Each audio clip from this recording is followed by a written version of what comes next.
Olá, sejam muito bem-vindos a mais um programa Open Insights. Eu sou Carlos Totti, publicitário, especialista em marketing e CEO do Grupo Inova. O Open Insights é um espaço para conversas profundas sobre temas que estão moldando o nosso tempo. Comunicação, sociedade, mercado, economia, comportamento e, claro, os caminhos do futuro. Aqui no programa reunimos profissionais que ajudam a interpretar a realidade, conectar fatos e promover reflexão.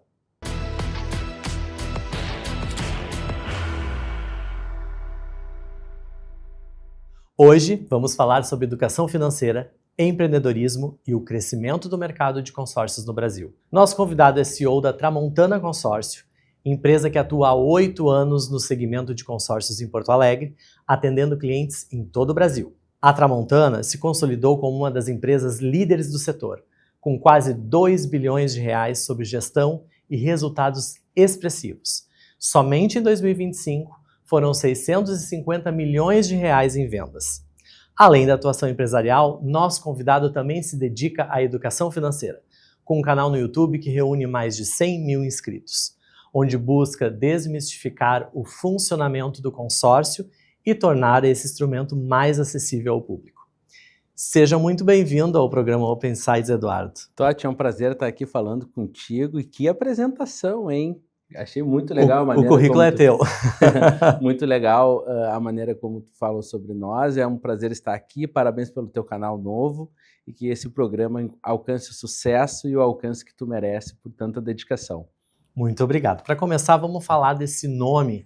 Que o sobrenome, eu vou deixar tu mesmo falar. Como é que é o sobrenome certo e como as pessoas te chamam? A gente estava falando disso nos bastidores, né? Vamos chamar de Baiuk ou de Beiuk.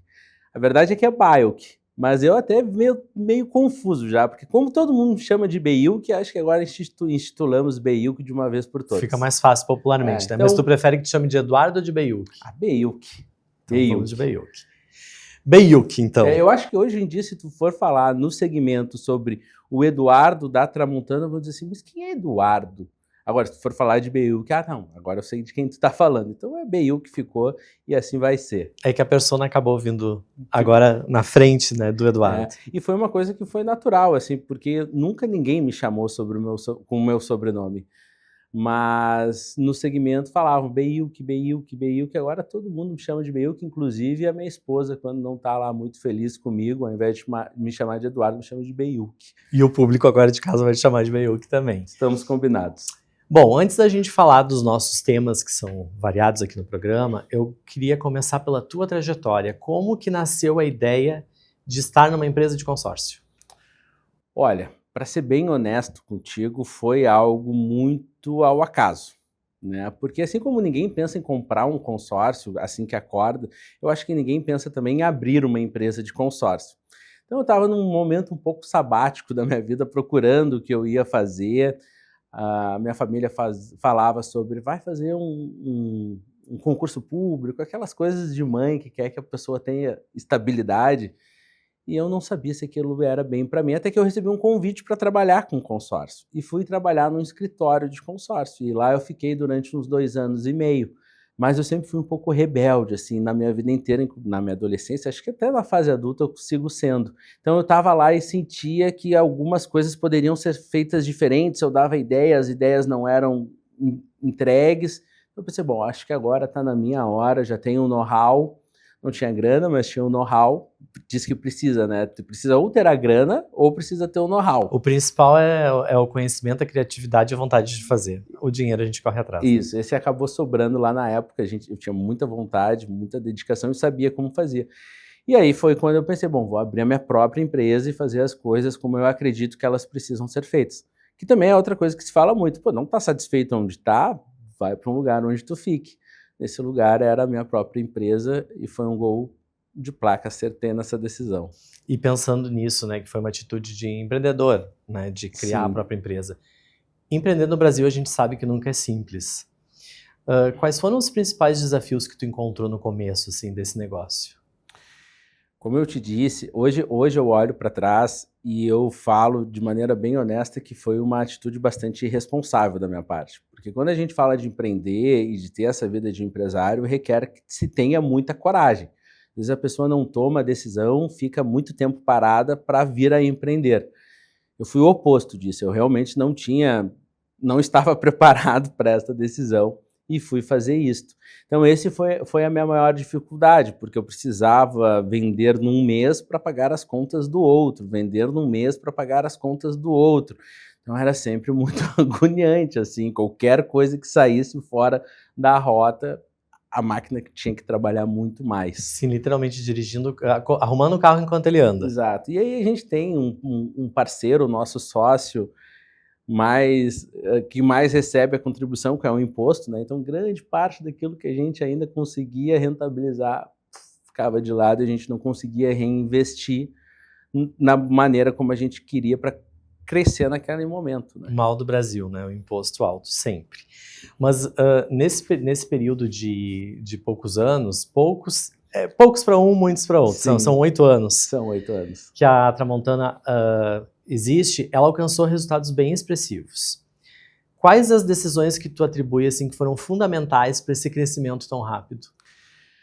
Eu sempre entendi que o investimento em marketing, seja para geração direta de leads, seja para reforço de marca, vinha antes do crescimento.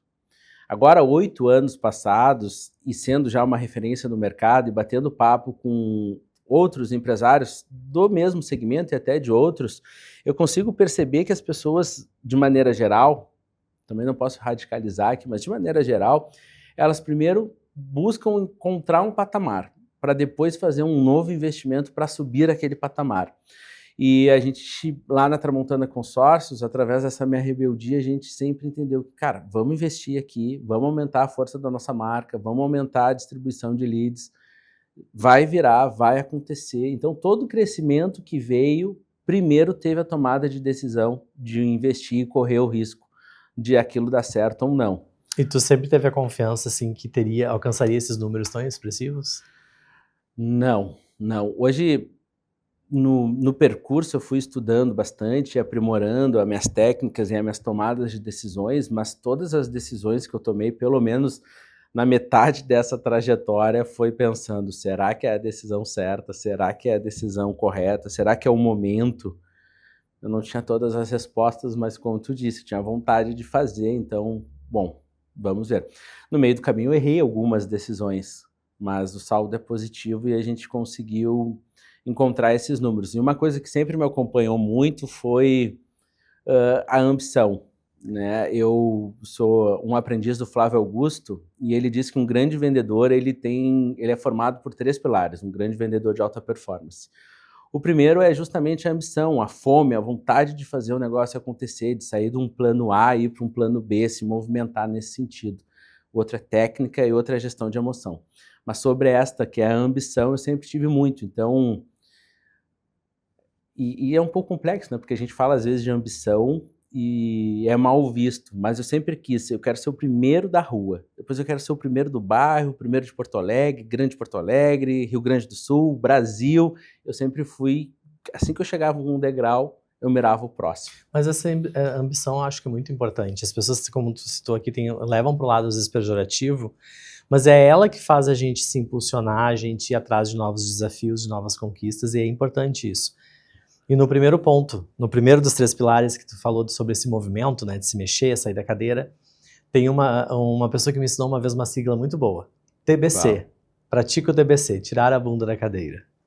Usando um palavrão aqui, vou usar um pi aqui. Sim. Mas é o que é preciso para as pessoas se movimentarem. Sim. Né, e buscar novos desafios. Nesse caminho, quando aconteceu que tu te deu conta assim, a coisa deu certo, os resultados começaram a vir não só para mim, mas para as pessoas que estão fazendo uso do nosso serviço, enfim. Quando é que ficou claro para ti nesse período que as coisas estavam dando certo?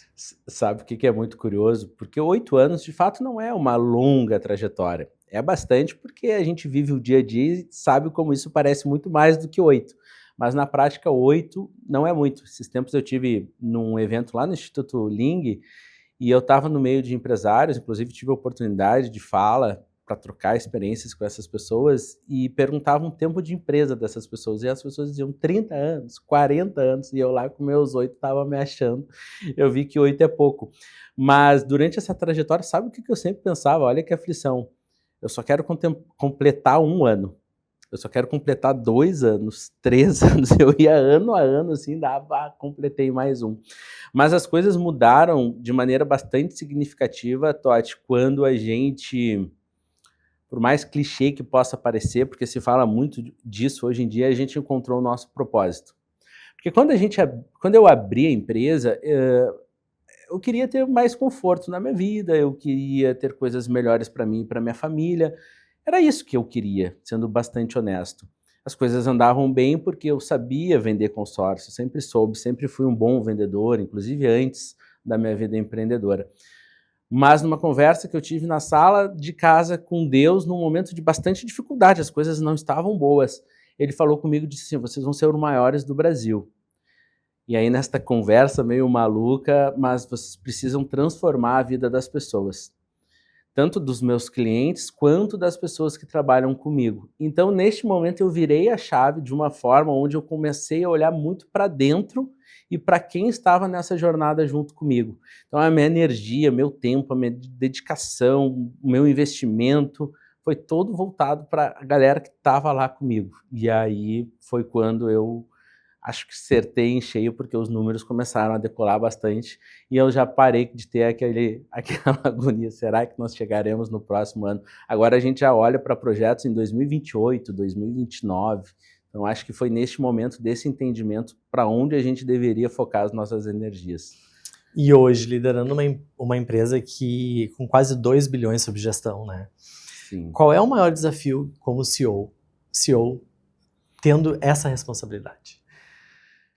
Assim, eu poderia dividir em 2 momentos, tá? Uma maior dificuldade técnica de um CEO e o que é uma dificuldade para mim como pessoa, eu sendo o Eduardo. Eu sendo o Eduardo, eu gosto muito de estar, até fugindo um pouco do que diz a literatura, mas eu gosto muito de estar focado no operacional. Eu gosto daquela bagunça, das pessoas vendendo, eu palpitando, eu incomodando, eu pressionando. Só que na escala que a gente encontrou, o tamanho que a gente tem agora, eu não consigo fazer isso tanto tempo quanto eu gostaria. Eu preciso estar em outros lugares, em outras mesas, em outras reuniões. Então, Eduardo, como pessoa, tem essa dificuldade. Agora, como CEO, pensando numa parte mais técnica, a maior dificuldade que eu tenho talvez seja, entre várias que existem, mas trazendo para uma parte mais prática e que o pessoal consegue me entender um pouco melhor, é deixar um elástico esticado com o nosso time comercial e a produtividade. Então eu sou o cara que lidero a lá Bernardinho da seleção brasileira, assim, eu sou um cara muito exigente, muito chato e eu elevo o nível das pessoas mental até o limite. Ou elas rompem aquela barreira e transformam a vida, ou elas entendem que não é para elas. Só que ter esse elástico é bem complexo, porque o nosso propósito é transformar vidas, e as pessoas, elas são diferentes. Então, eu fico sempre nesse dilema, até onde eu estico, até onde eu posso deixar mais solto. Então, essa é uma das dificuldades que a gente tem lidando hoje, já com mais de 30 pessoas, e cada uma tem a sua personalidade, né? E, bem como tu falou, cada pessoa tem um estilo, uma personalidade, entrega tanto valor de uma coisa ou menos valor em outra, e é difícil moldar, né? Se moldar nisso, eu entendo. E só para complementar, porque muitas vezes a pessoa já tem um resultado muito bom.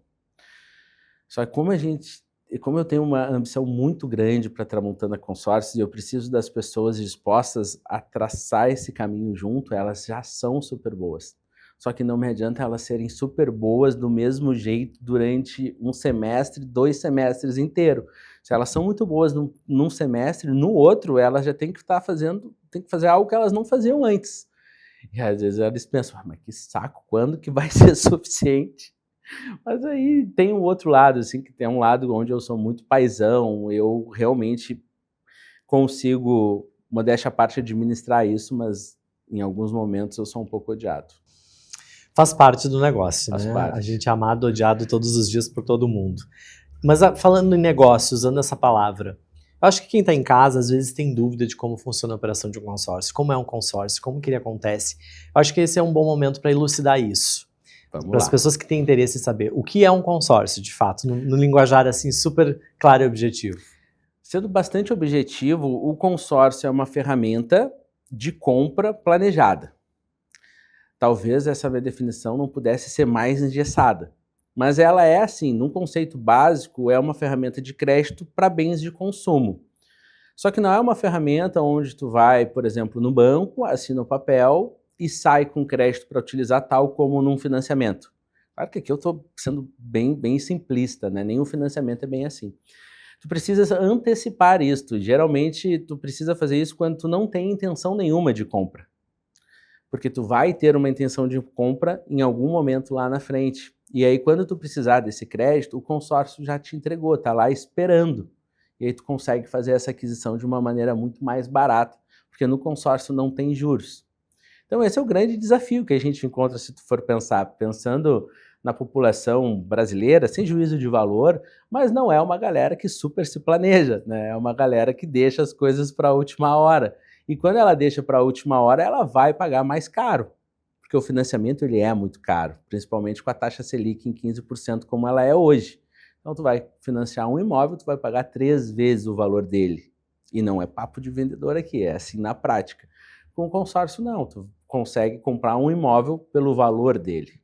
Mas esse é um conceito que é super bom de ser utilizado, mas o consórcio já se reinventou nos últimos anos e já entrega muito mais do que isso, que na minha visão, claro que tendenciosa já é uma boa visão, uma visão bem positiva. E por que tu acha que ele ainda é talvez mal compreendido ou pouco conhecido pelas pessoas?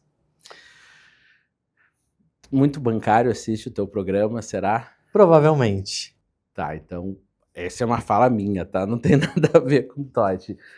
É porque o consórcio era um produto de prateleira do banco. Ele existia lá, precisava ser vendido de alguma forma. Então ia o João lá, fazia um empréstimo, ou fazia um financiamento, ou fazia um seguro, e o gerente do banco, olha, mas para eu te liberar esse empréstimo, eu preciso que tu faça um consórcio comigo. Sabe aquelas coisas que existem, está tudo certo em relação a isso? Então foi um produto que durante muito ano foi vendido desta forma. Sem o conhecimento técnico, sem a estratégia correta, sem o acompanhamento necessário. Foi mais como um produto de prateleira embutido numa operação financeira principal. E aí não dava certo, e aí as coisas não eram tão boas assim, porque na verdade foi feito de qualquer forma, mais por uma camaradagem. E aí se criou essa barreira.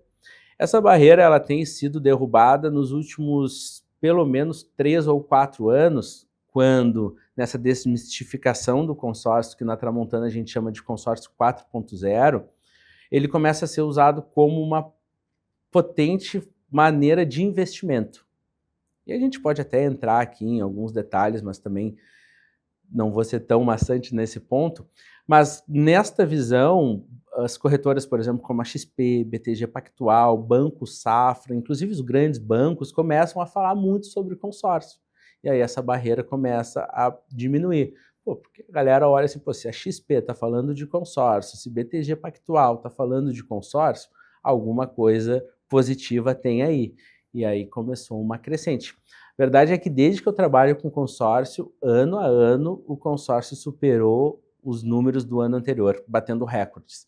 Então, nesse último ano, foram quase 300 bilhões, só em 2025, 300 bilhões de créditos disponibilizados. Não foram nem de créditos vendidos, de créditos contratados, foi de dinheiro que saiu das administradoras direto na economia para comprar carro, casa, moto. Então é bastante grana, né? 300 bilhões. Não, é um dinheiro muito expressivo. E eu lembro, aí eu tô falando como um leigo aqui, de memória pessoal. Tá. Que se falava muito consórcio nos anos 90, principalmente quando tinha aquela coisa da inflação absurda e a única forma das pessoas adquirirem alguns bens era através do consórcio, né? Sim. Então, eu sinto essa retomada, por isso a gente está aqui falando desse assunto, das pessoas de novo falando sobre consórcio. E aí, outro entendimento que eu queria ter, e eu acho que é uma dúvida do telespectador sobre isso, se existe consórcio para tudo. Tu falou, comprar um carro, comprar uma casa, sobre que produtos a pessoa pode fazer um consórcio? Olha, Totti, tu estava falando que eu já estava tentando pensar em algo que não dá. Tem eletrodomésticos, acho que o eletrodoméstico é o mais antigo no Brasil, inclusive. Foram os primeiros que aconteceram, depois vieram os de moto, depois vieram os de carro, para depois vir os de imóveis. E aí hoje tu compra jet ski, tu compra lancha, avião, placa solar, iPhone, eu não sei. Claro, Dá para comprar avião dá para comprar com avião consórcio, com veja consórcio. bem. Então deve ter alguma coisa que não dá, assim, mas a gente teria que pensar muito profundamente por algum tempo para dar. Isso aqui de jeito nenhum não dá. Então tem sim alternativa de compra para acho que quase todas as coisas. E pelo que eu entendi, então é uma forma que a pessoa antecipa o que ela nem sabe direito que ela vai querer na frente comprar, mas ela... Porque quando tu vai fazer um empréstimo no banco, tu vai até o banco, tu tira um dinheiro para fazer uma compra imediata. Nesse caso, a pessoa se prepara para fazer uma compra futura. Exato. Dentro de uma estratégia de consórcio, tu também consegue trabalhar maneiras de antecipar esse crédito. Tu não precisa simplesmente ir pagando este investimento, esta parcela e esperar por um sorteio. Existem formas que a gente chama de lances, que funcionaria basicamente como um leilão, aqui só para deixar bem claro. Se tu ofertar um lance dentro daquele mês o teu lance for o maior ou um dos maiores, tu vai ser contemplado e vai poder utilizar o crédito de maneira antecipada. Então tu não precisa simplesmente esperar por um sorteio acontecer, tu consegue antecipar essa contemplação. Mas é sim uma ferramenta planejada de compra. E o exercício que eu costumo fazer, a gente poderia pegar e fazer a pergunta para as pessoas que estão nesta sala aqui, para as pessoas que estão vendo.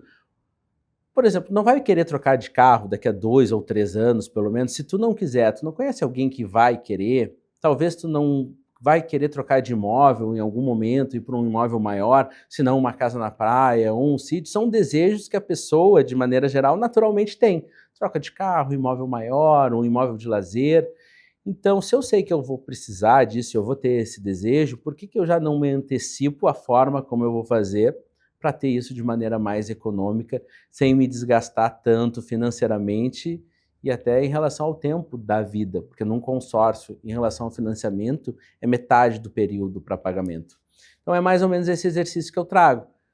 Eu não quero nada, mas eu sei que 2 ou 3 anos eu vou querer trocar um carro. Eu sei que daqui a 5 ou 10 anos eu vou querer um imóvel maior ou um imóvel para lazer, para descanso. Então, talvez eu precise me antecipar para quando essa hora chegar, eu fazer algo que eu não me desgaste tanto. E nesses 8 anos, tu percebeu no mercado uma mudança do comportamento do consumidor em relação ao consórcio? Ah, demais, demais. Assim, tem 2 pontos também que são bem decisivos. Tem uma galera que olha o consórcio já a nível de investimento.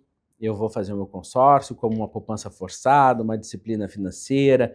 Quando eu contemplar, eu vendo a carta contemplada e ganho uma grana. Ou quando eu contemplar, eu compro um imóvel e coloco esse imóvel para alugar e gero essa renda passiva para que lá na frente, quando eu for me aposentar, eu não dependa do Estado para uma aposentadoria que faça com que eu precise desmantelar o meu padrão de vida, eu vou ao longo dessa jornada transformando o consórcio em investimento com renda passiva através de aluguéis para imóvel. Então tem muita gente pensando nisso. Isso veio com uma crescente do investimento de maneira geral. As pessoas pensam mais em investir hoje, seja numa renda fixa, seja numa LCI, seja numa letra de câmbio, em dólar, as pessoas já estão mais atentas a isso. E aí o consórcio, com essa crescente dos grandes players divulgando a ferramenta, entra nessa cesta aí dos ovos, que diz que tem que ter um pouquinho de investimento em cada lugar. O consórcio acaba trazendo esta oportunidade de como eu gero patrimônio ao longo da minha vida para quando eu me aposentar, eu não precisar diminuir o meu padrão de vida. Então essa crescente aumentou muito. Por outro lado, a gente tem um aspecto mais desafiador, que são as pessoas que vão financiar, é muito caro, às vezes nem aprova por conta da economia como está, e vão através do consórcio fazer essa compra. Só que essas pessoas, elas não têm muito tempo, porque elas já foram para o financiamento, o imóvel já está lá. Aí elas precisam contar com as estratégias de lance para buscar a contemplação. Então tem 2 públicos, o que busca para investimento, mais a médio e longo prazo, e o que busca para aquisição. E a mudança está justamente nisto. Antes era só aquisição, não se falava em consórcio como investimento. Nos últimos 5 anos essa balança equilibrou bastante. Até para mim é uma coisa nova de entender que o consórcio pode ser usado também para investimento, Sim. além de aquisição de um bem. Nós temos um podcast que chama Mesa de Contemplação. É um podcast que é feito comigo, Pedro Ernesto, o Vaguinho e o CCD. uma galera lá do sala de redação da Rádio Gaúcha. E eu começo a explorar um pouco mais esses assuntos e eles ficam assim, não acredito, não acredito. De maneira geral, as pessoas não sabem todas as vertentes que o consórcio pode trazer. Bom, sobre essa questão do podcast, inclusive do teu investimento no mundo digital, de passar conhecimento para frente, a gente vai conversar melhor depois do intervalo comercial, não sai daí. Apresentamos o canal Republic, o seu novo destino intelectual na Inova TV. Com programas de entrevistas e debates estimulantes, cursos, videoaulas, palestras, filmes e documentários inspiradores, oferecemos uma programação rica em informação, cultura, história e pensamento crítico. Assista o Republic, canal número 2 na plataforma Inova TV. Canal Republic, onde conhecimento encontra você. Estamos de volta com o programa Open Insights. Hoje eu estou aqui recebendo o Eduardo Baiuc para discutirmos sobre empreendedorismo, educação financeira, consórcios e esse crescimento que justamente o consórcio está tendo no mercado brasileiro. Para a gente continuar aqui nossa dinâmica de questões e perguntas, além da empresa, né, que com essa atuação dos consórcios, também você começou a investir no conteúdo digital e tem um canal do YouTube que eu citei aqui com mais de 100 mil inscritos. Por que tu decidiu criar esse canal? O canal, ele vem junto com a tomada de decisão lá atrás. Porque lembra que eu comentei contigo que eu era um pouco rebelde, queria fazer algumas coisas que o escritório lá não estava no momento de fazer. Quando eu saí desta empresa e fui abrir a Tramontana Consórcios, eu tinha uma ideia muito clara de fazer coisas que não estavam sendo feitas. Hoje, quando a gente olha para o mundo digital, parece tudo muito fácil, banal e todo mundo faz, de certa forma. Só que 8 anos atrás, antes da pandemia, e foi até a pandemia que deu uma acelerada muito grande nisso, né? Não se tinha um Instagram bem feito de uma corretora de consórcios, não se tinha um site legal de corretora de consórcio, não tinha um blog, não tinha e-mail marketing, eram coisas que eu fiz logo de arrancada. Então, se a gente fala de canal no YouTube, não tinha mesmo. E aí a gente começou a fazer um canal no YouTube onde a gente falava de consórcio. Meus vídeos naquela época eram lamentáveis, assim, horríveis. Na verdade, a gente tem que pensar que tudo tem um começo. Eu olho para eles e eu penso, cara, como isso era possível? Eu lendo assim, de qualquer forma, e sabe aquela leitura que tu vê que a pessoa está lendo, tem o ponto, tem a vírgula, tem o pause, tem a pausa. Era assim, era lamentável, mas as coisas foram melhorando, hoje em dia elas são melhores. Mas a decisão, então, sendo mais objetivo, foi por conta de, cara, ninguém está fazendo isso aqui 8 anos atrás, hoje já tem bastante gente, mas 8 anos atrás não. Então veio desta iniciativa. E agora nós chegamos a 117 mil inscritos, e a grande verdade é que assim, o boom também veio nos últimos anos, porque eu fazia os meus vídeos, e até acho que eram vídeos semanais, mas passava um mês, daqui a pouco eu não fazia, passava outro mês eu fazia, outro eu não fazia, ficava um canal meio solto, meio sem pé nem cabeça.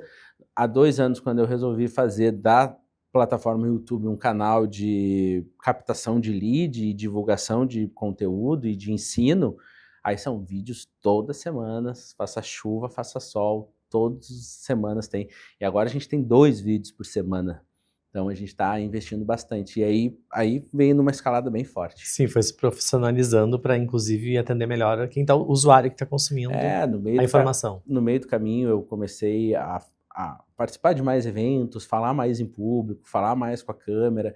Então os resultados começaram a ficar melhores, porque agora, hoje em dia, eu sei o assunto que eu vou falar, a gente define durante a semana, a gente abre a câmera e eu vou falando sobre esse assunto. Não tem um roteiro, não tem um script, é simplesmente um papo onde eu consigo, e é bem louco porque eu falo lá nos vídeos, eu me sinto próximo das pessoas que eu faço umas piadas sem pé nem cabeça, falo umas coisas que eu fico pensando, o que eu tô falando, mas me traz essa proximidade. Eu acho que, de certa forma, eu consigo passar isso. Porque quando eu estou lá nos corredores da Tramontana Consórcio, as videochamadas com os nossos clientes estão acontecendo, eu escuto o meu nome muitas vezes. Ah, tu viu os vídeos do Baiuc? Ah, tu viu os vídeos do nosso CEO? Então, a galera tem gostado bastante dos vídeos. Eu acho muito por conta desta maneira como eu tenho me comunicado, sem algo... e aqui um detalhe. Os nossos conteúdos, Totti, eles têm um objetivo bastante claro. Eu sempre falo isso nos nossos vídeos. Eu não quero dizer o que é certo, o que é errado, o que você fez com a sua vida até agora foi feito da maneira correta, o caminho é esse aqui não serve, não, a intenção do canal não é ser doutrinador do certo ou errado e o que cada um faz com a sua vida. A gente leva conteúdo de uma maneira um pouco mais descomplicada e até descontraída, e a pessoa que está assistindo é que vai entender se aquilo é legal, se aquilo não é, se é para ela naquele momento, se não é. A gente não quer convencer ninguém de que o consórcio é, meu Deus do céu. A gente consegue, eventualmente, fazer algumas provocações para que a pessoa também fique um pouco desconfortável com algumas decisões.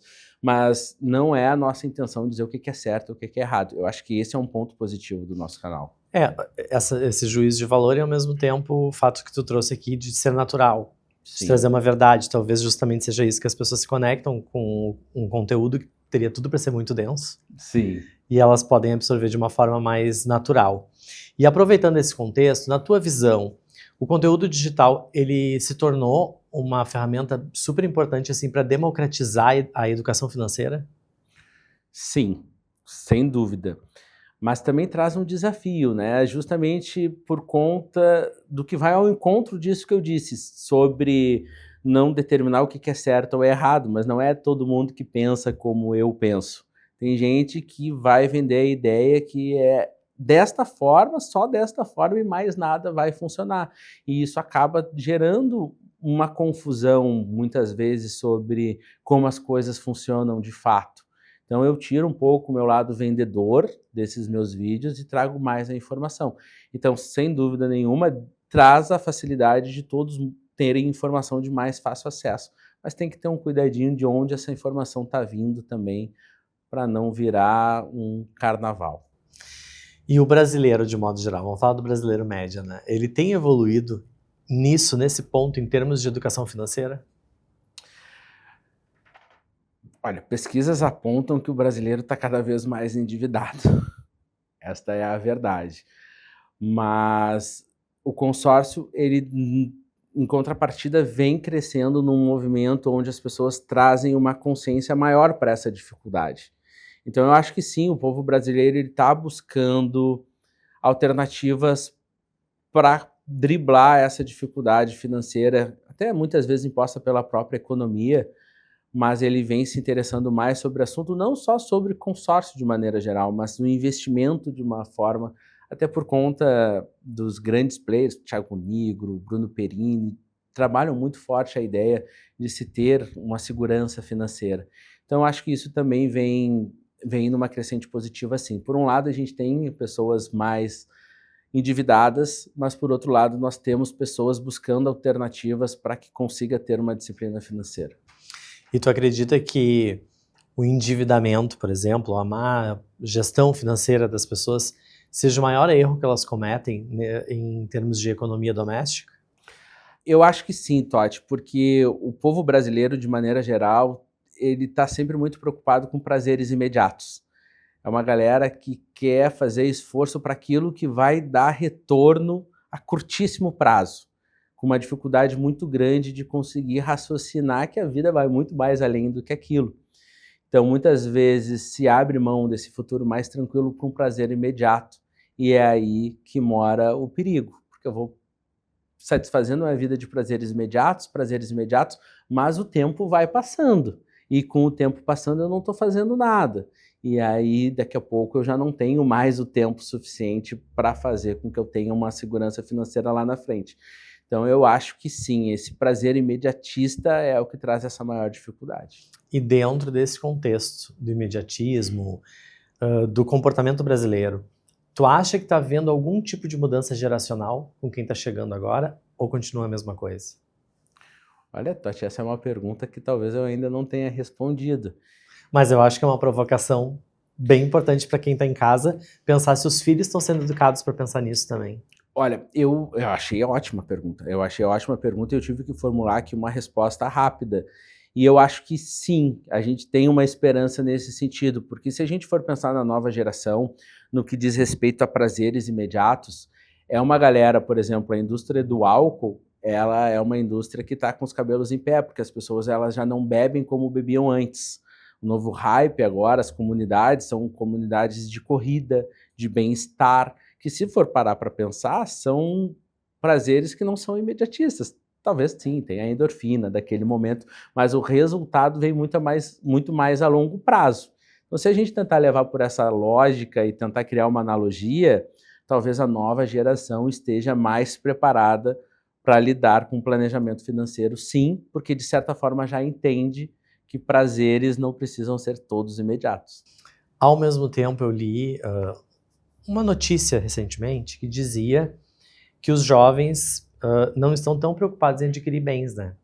Às vezes não querem um carro, preferem utilizar um aplicativo, às vezes não querem adquirir uma casa, querem continuar na casa dos pais. Sim, né? tem isso, mas o consórcio ou investimentos, eu até vou trazer aqui um mundo de investimento, mas aí tem a vertente, porque eu, de certa forma, dependendo do estágio que cada um se encontra na sua vida, eu acho que a tomada de decisão de imobilizar um capital muito grande, quando tu tem 22, 23, 24 anos, talvez até nem seja mais inteligente. Só que tu entender que tu ter um investimento, aí sim é importante. E aí tu pode usar o consórcio como um investimento. Eu compro imóveis para alugar e me gerar uma renda. Não necessariamente eu preciso desses imóveis para morar, ou eu compro o meu consórcio, vendo a minha carta de crédito contemplada, porque isso existe dentro do consórcio e é muito rentável, para uma pessoa que está querendo de fato comprar o seu imóvel. Então eu acho que, concordo contigo, a nova geração não se preocupa muito em ter carro e casa, mas é uma geração que se preocupa num planejamento mais a longo prazo, e o consórcio e o investimento podem entrar nesse detalhe. Importante, inclusive, para quem está começando uma vida agora, né? Pensar que as pessoas vão se aposentar muito mais tarde. E elas vão precisar ter recursos quando chegar esse momento, até porque elas vão estar fisicamente mais debilitadas do que antigamente, para aproveitar a última etapa da vida, né? Então eu acho que esse ponto, essa reflexão para quem está assistindo, pensar no futuro e não só no agora.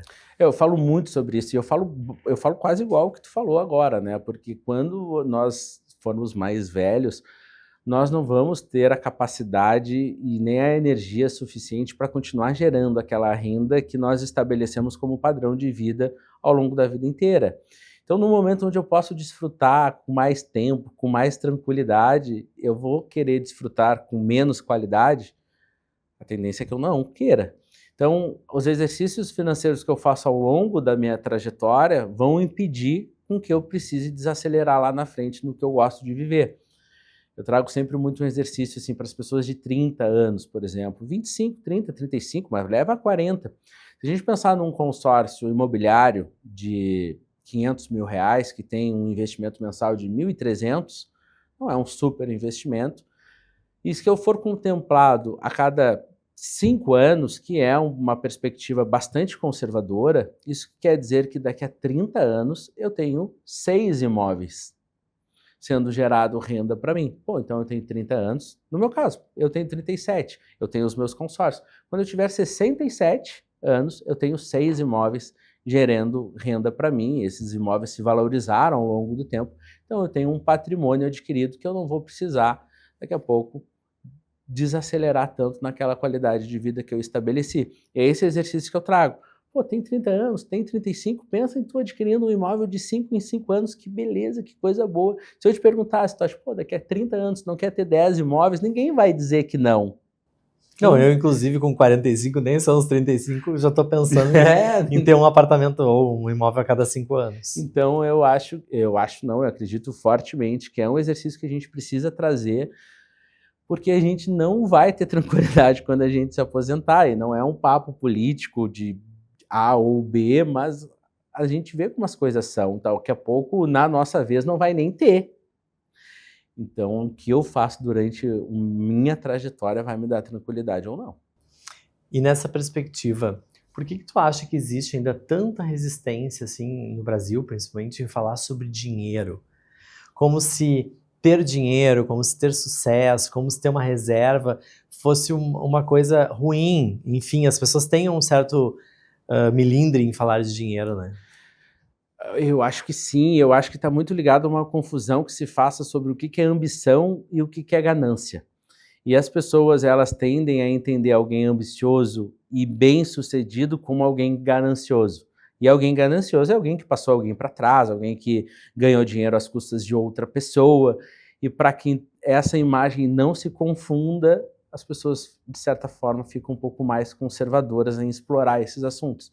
Porque tem muita confusão. A gente estava falando sobre ambição e eu queria ter falado lá, mas acho que agora ficou bem oportuno falar. Tem muita confusão, né? O que é ambição, o que é ganância.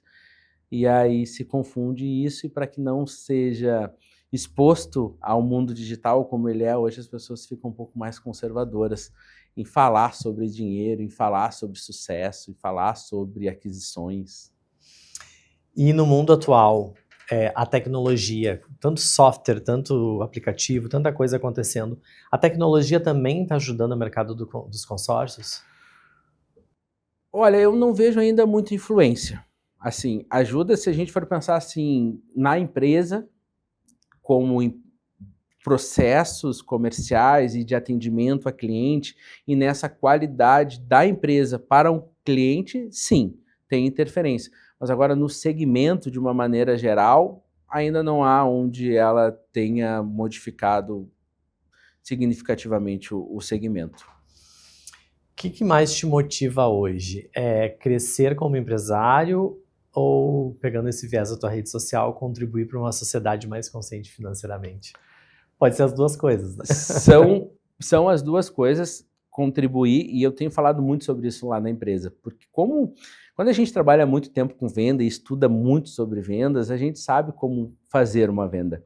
Usar os gatilhos emocionais, levar essa pessoa de uma etapa do funil até o último e fazer com que ela feche. Isso tudo baseado na base da emoção é, de certa forma, fácil. E o nosso desafio na Tramontana é fazer as vendas, os contratos, os consórcios para os nossos clientes, não na base da emoção, mas na base da razão. Então esse é um dos nossos compromissos e um dos nossos desafios, e o que tem me movimentado muito. Que as pessoas tomem a decisão, tenham essa tomada de decisão na base da razão e não da emoção. Então é um dos principais motivadores. E o outro é trazer uma galera que está comigo, crescer junto e prosperar também. Isso me move demais, assim, me move. Quando eu vejo que a nossa empresa era só eu, depois tinha eu e mais 3 pessoas, depois eu e mais 10, eu e mais 20, agora eu e mais 30, e a gente olha para 50 já, a gente vai mudar de sede no meio do ano, vamos triplicar de espaço, e eu penso que daqui a pouco são 50, já falo de 100, e eu acho que isso me motiva demais, sendo bem honesto, fazer com que uma galera consiga prosperar nessa trajetória junto, os clientes e os nossos colaboradores. Nesse contexto de tantas coisas que a gente falou aqui, sobre planejamento financeiro, sobre todas as questões que tu trouxe muito bem, se tu pudesse dar um conselho para quem está nos assistindo, primeira coisa que a pessoa precisa pensar quando vai organizar ou começar a organizar a sua vida financeira? Eu sempre uso o meu exemplo, tá? Eu era uma pessoa que sempre gostei de desfrutar de coisas boas e eu juntava uma graninha todos os meses. Mas chegava no final do ano, eu tinha uma síndrome do merecimento. Então, eu gastava aquele dinheiro, chegava no início do ano, eu estava sempre zerado. Quando eu comecei a investir com consórcio sem esperar a hora perfeita, porque talvez seja essa a grande dica, eu comecei da maneira que dava, eu comecei a ter uma disciplina financeira, investindo em consórcio, chegava no final do ano, eu não tinha como tirar aquele dinheiro. E eu via sempre o bolo lá aumentando no que eu investia. E isso foi me dando disciplina para eu conseguir, inclusive, investir em outras frentes, porque daí eu já estava acostumado com aquilo, já tinha uma disciplina, já tinha uma consciência. Então, resumidamente, é não aguardar o momento perfeito para começar de uma forma, e essa forma ela vai evoluindo ao longo do tempo, que foi o que aconteceu comigo. Perfeito, agora tu deu um conselho para as pessoas que estão nos assistindo, mas daí eu vou te fazer uma outra pergunta, que já que a gente está chegando ao fim do nosso papo, o tempo passou rápido, mas o assunto é interessante, eu acho que a gente tem sempre muito a aprender, e aí usando a analogia aqui do aprendizado, se você voltasse no tempo e te encontrasse, o Beyuca encontrou ele com 18 anos de idade, frente a frente, Que Tá. conselho tu daria para si mesmo com 18 anos? Precisa ser um papo empresarial? Não, pode ser pessoal. O que tu gostaria de falar para si mesmo? Eu falaria para mim com 18 anos, te conecta com Deus o mais rápido possível, porque Ele vai te guiar e vai transformar a tua vida. Essa era a dica que eu daria. Perfeito, aqui a gente uniu fé e dinheiro. Exato. Como as duas coisas podem andar Pode. juntas, né? Porque a prosperidade não quer dizer que a pessoa não tenha fé. Isso é importante as pessoas começarem a pensar mais nisso, né? Porque parece que quando tu pensa em dinheiro, tu tem a ambição de prosperar, talvez tu não tenha tanta fé. Só que nesse caso as coisas podem andar juntas. Com certeza, e Deus, ela quer o bem, o nosso bem. Deus não quer que a gente passe trabalho, que a gente passe dificuldades. Ela quer, inclusive, que a gente viva tão bem que a gente tenha a capacidade de transbordar na vida de outras pessoas. É isso que, uma das coisas que Ele espera da gente. Uma bela mensagem pra gente que tá chegando no final do programa. Quero te agradecer, Beyuca, pela tua participação, pelo teu tempo, pelas coisas que tu trouxe para as pessoas e ensinou aqui, principalmente para que consigam se planejar para o futuro e pensem em novas formas de renda, de aquisição, seja o que for. Obrigado. Eu te agradeço, Totti, agradeço pelo tempo, pela oportunidade. Espero que tenha contribuído de alguma forma e caso as pessoas que estejam assistindo fiquem com alguma dúvida, podem procurar a Tramontana Consórcio, que vai ser um prazer tirar um pouco mais de dúvidas de vocês. Vendedor, sempre vendedor, né? Tá na hora de encerrar. Obrigado mais uma vez. Obrigado. E a todos vocês que estão nos acompanhando, obrigado pela audiência. Eu espero que vocês tenham aprendido novos conceitos, estejam aí abrindo a mente para refletir sobre novos caminhos. Não percam os próximos programas, onde a gente vai continuar refletindo sobre explorar novas ideias, teorias e projetos que fazem a diferença. Lembrem de nos seguir nas redes sociais, afinal, o debate também acontece através delas. Até o próximo Open Insights. Tchau!